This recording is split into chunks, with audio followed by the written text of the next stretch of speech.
प्रभु, जय हो प्रभु, जय हो प्रभु। हाँ दोस्तों नमस्कार, मैं हूं रोहित कुमार बिंद्रा। आप सभी का बहुत बहुत स्वागत करते हैं हमारे और आपके YouTube channel wifi Bindra study में। दोस्तों आज के इस वीडियो में मैं पढ़ाने वाला हूं फ्यूचर कॉन्टिन्यूअस टेंस। ठीक है, फ्यूचर कॉन्टिन्यूअस टेंस की पहचान क्या होगी, उसकी सहायक क्रिया क्या होती है दोस्तों। इसके बाद साधारण वाक्य के बारे में पढ़ेंगे, फिर नेगेटिव, इंट्रोगेटिव और नेगेटिव और इंट्रोगेटिव सेंटेंस के बारे में पढ़ेंगे। ठीक है, यहाँ पर देख सकते हैं दोस्तों हेडिंग मैंने लगाया है पार्ट नंबर 76 इंग्लिश ग्रामर।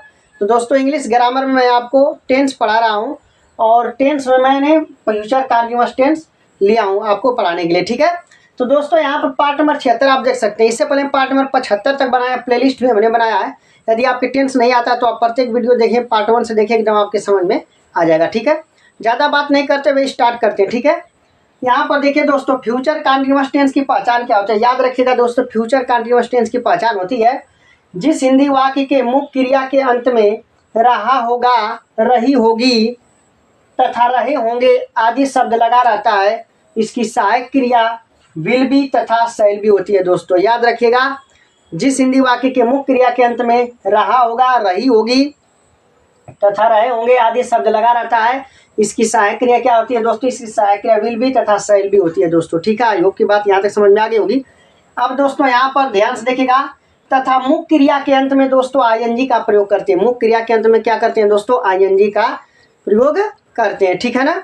इसके बाद दोस्तों यहाँ पर नोट नंबर पहला मैंने बताया, कर्ता आई और तथा वी। अगर कर्ता आई, यदि वाक्य में कर्ता आई तथा वी आए तो दोस्तों हम सहायक क्रिया का प्रयोग शैल बी का करेंगे। ठीक ना, शैल बी का प्रयोग करेंगे, सहायक क्रिया शैल बी का प्रयोग करेंगे। ठीक है, नोट नंबर दूसरा दोस्तों, ही कामा सी इट यू दे और सभी एक वचन या बहुवचन कर्ताओं के साथ विल बी का प्रयोग करते हैं। दोस्तों याद रखिएगा, यदि वाक्य में कर्ता के रूप में ही आए या सी आए या इट या यू या दे या एक वचन करता या बहुवचन करता, तो वहाँ पर हम दोस्तों विल बी का प्रयोग करते हैं। ठीक है, तो उम्मीद है कि यहाँ तक समझ में आ गया होगा।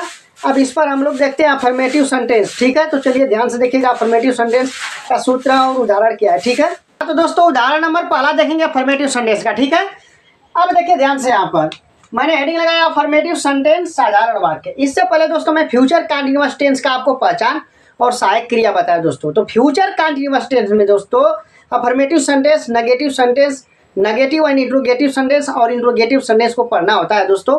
तो हम सबसे पहले दोस्तों अफर्मेटिव सेंटेंस को पढ़ेंगे जिसकी हिंदी होती है दोस्तों साधारण वाक्य। ठीक है, तो यहाँ पर देखिए दोस्तों लिखा है साधारण वाक्य बनाने का नियम। दोस्तों नियम क्या, सूत्र क्या, स्ट्रक्चर क्या साधारण वाक्य का, ये पहले देखते हैं दोस्तों। ठीक है, देखिए ध्यान से, सूत्र होता है कर्ता। दोस्तों सबसे पहले कर्ता लिखेंगे, इसके बाद शैल बी, विल बी, इसके बाद शैल बी या विल बी का प्रयोग करेंगे। मुख्य क्रिया दोस्तों, मुख्य क्रिया में हम आईएनजी का प्रयोग करेंगे, फिर कर्म लिखेंगे, लास्ट में अन्य बातें, फिर फुल स्टॉप दे देंगे। ठीक है दोस्तों, अब देखिए दोस्तों उदाहरण नंबर पहला आपके लिए यहाँ पर पहले से लिख रखा हूँ। लिखा, मैं अपने भाई को पत्र लिख रहा हूँ, मैं अपने भाई को पत्र लिख रहा हूँ। दोस्तों याद रखिएगा, इस वाक्य में यदि आपके कर्ता नहीं पता है तो आप दोस्तों याद कर सकते, यहाँ पर प्रश्न उठा सकते हैं दोस्तों, कौन अपने भाई को याद करता है। तो उत्तर में आ रहा है मैं, तो दोस्तों मैं क्या कहलाएगा, कर्ता कहलाएगा। तो मैं का अंग्रेजी दोस्तों क्या होती है, आई होती है, आई होगी दोस्तों। ठीक है, और दोस्तों एक बात याद रखिएगा, आई करता है तो उसके लिए हम सहायक क्रिया बताए थे दोस्तों, नोट में बताए थे कि शैल बी का प्रयोग करेंगे दोस्तों। किसका प्रयोग करेंगे दोस्तों, शैल बी का प्रयोग करेंगे दोस्तों। तो लिखेंगे शैल बी दोस्तों। ठीक है, यहाँ तक समझ में आ गया, करता हो गया, सहायक क्रिया हो गया। अब नंबर किसका दोस्तों, मुख्य क्रिया का। तो दोस्तों मुख्य क्रिया का दोस्तों ध्यान से लिखेगा दोस्तों, लिखना होगा, मतलब लिखना। तो लिखना का अंग्रेजी का होता है दोस्तों राइट, WRIT होता है, WRITE होता है, लेकिन ई को हटा देंगे दोस्तों, आई जोड़ते समय तक राइटिंग हो जाएगा दोस्तों। आई लेटर, LEET और लेटर, और भाई को तो दोस्तों टू लगाएंगे, यहाँ पर क्या लगाएंगे दोस्तों, टू माई ब्रदर दोस्तों। ठीक है, to my brother, BROTHER full stop. ठीक है दोस्तों, यहाँ से ध्यान से देखिएगा, मैं अपने भाई को पत्र लिख रहा हूँगा, तो दोस्तों इसका अंग्रेजी बनेगा I shall be writing a letter. अपने भाई को लिख रहा है ना दोस्तों, याद रखिएगा अपने भाई को लिखने के लिए अंग्रेजी होती है my brother, to my brother. ठीक है दोस्तों, ये पूरा क्लियर हो गया। ठीक है वाक्य। अब दूसरा उदाहरण लेते हैं दोस्तों, हम वाचनालय में समाचार पत्र पढ़ रहे होंगे। ठीक है दोस्तों, ध्यान से देखिएगा, हम नालय में समाचार पत्र पढ़ रहे हो दोस्तों, तो इसका करता क्या दोस्तों, वी है ना दोस्तों।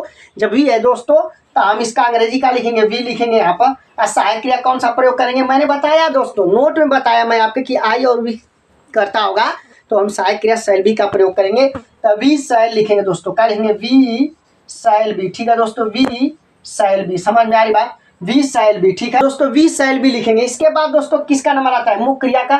तो दोस्तों पढ़ना, पढ़ रहे हैं तो मतलब रीड माने पढ़ना होता है दोस्तों, तो इसका क्या हो जाएगा, रीडिंग, READING, रीडिंग, रीडिंग। ठीक है दोस्तों, रीडिंग, पढ़ रहे हो, ठीक, रीडिंग हो जाएगा। न्यूज मतलब समाचार पत्र, समाचार पत्र का मतलब द न्यूज पेपर होगा दोस्तों, क्या होगा, the news paper, the news paper. ठीक है ना, the in the reading room, reading room. ठीक है दोस्तों, याद रखिएगा, हम वाचनालय में समाचार पत्र पढ़ रहे होंगे दोस्तों, इसका अंग्रेजी जो बनेगा दोस्तों, याद रखिएगा दोस्तों, we shall be reading the newspaper. और दोस्तों वाचनालय में का जो अंग्रेजी होता है दोस्तों, आप याद रखिएगा दोस्तों, इन द रीडिंग रूम होता है दोस्तों। ठीक है, तो उम्मीद करता हूँ कि यहाँ तक आपके जरूर समझ में आ गया होगा। ठीक है, एक दो उदाहरण और लेते हैं और आपको समझाते हैं। ठीक है ना, यहाँ तक नोट कर लीजिए। तो दोस्तों उदाहरण नंबर तीसरा देखते हैं। ठीक है, उदाहरण नंबर तीसरा क्या, ध्यान से देखिएगा, तुम कल इस समय फुटबॉल खेल रहे होंगे। ठीक है दोस्तों, तो यहाँ से जो खेल रहे होंगे ना, ये बताता है कि फ्यूचर कॉन्टिन्यूअस टेंस का। ठीक है, ये बताता है कि फ्यूचर कॉन्टिन्यूअस टेंस का है दोस्तों। ठीक है, उसी तरह उदाहरण नंबर चौथा, वे किसान अपने खेत जोत रहे होंगे। तो इस तरह से पता चलता है दोस्तों कि यहाँ पर रहे होंगे, तो इसका मतलब यहाँ पर ये पता चला कि फ्यूचर कॉन्टिन्यूअस टेंस के वाक्य। ठीक है, अब दोस्तों यहाँ पर उदाहरण पहला, तुम कल इस समय फुटबॉल खेल रहे होंगे। इस वाक्य को बनाने के लिए दोस्तों सबसे पहले यहाँ पर सूत्र आपको याद होना चाहिए। सूत्र क्या है दोस्तों, कर्ता, सहायक क्रिया, मुख्य क्रिया, ING, कर्म, अन्य बातें। ठीक है दोस्तों, तो सबसे पहले वाक्य में आपके पता करना होगा कि ये कर्ता कौन है दोस्तों। तो तुम कल इस समय फुटबॉल खेल रहे होंगे, इसमें कर्ता पता करने के लिए दोस्तों कौन का प्रश्न करना पड़ता है आपको। कौन का प्रश्न करेंगे दोस्तों, तो आपको कर्ता पता चला। जैसे कल फुटबॉल कौन खेल रहा था दोस्तों, तो यहाँ पर उत्तर में आएगा तुम, तो इसका अंग्रेजी बनेगा, कर्ता बनेगा दोस्तों तुम बनेगा। ठीक है दोस्तों, अब दोस्तों यू करता है तो उसके लिए हमने सहायक क्रिया बताया दोस्तों, विल बी का प्रयोग करेंगे दोस्तों। तो यू विल बी होगा दोस्तों, क्या होगा, यू विल बी होगा दोस्तों। ठीक है, अब दोस्तों आगे बढ़ते हैं, मुख्य क्रिया। तो मुख्य क्रिया क्या होता है दोस्तों, खेलना होता है। मुख्य क्रिया क्या दोस्तों, खेलना होता है। तो इसका क्या होता है दोस्तों, प्लेइंग, PLAYING, प्लेइंग। ठीक है दोस्तों, playing, you will be playing. ठीक है दोस्तों, ध्यान दीजिएगा। इसके बाद दोस्तों ING जोड़ दिए, कर्म, अन्य बातें। तो यहाँ पर लिखेंगे दोस्तों फुटबॉल, प्लेइंग फुटबॉल लिखेंगे दोस्तों, क्या लिखेंगे, फुटबॉल। यहाँ पर फुटबॉल होगा दोस्तों। ठीक है, फुटबॉल, ठीक ना, फुटबॉल। कल इस समय, तो कल इस समय का जो अंग्रेजी होगा दोस्तों, at this time tomorrow, at this time tomorrow, at this time, at this time tomorrow, TOMORROW।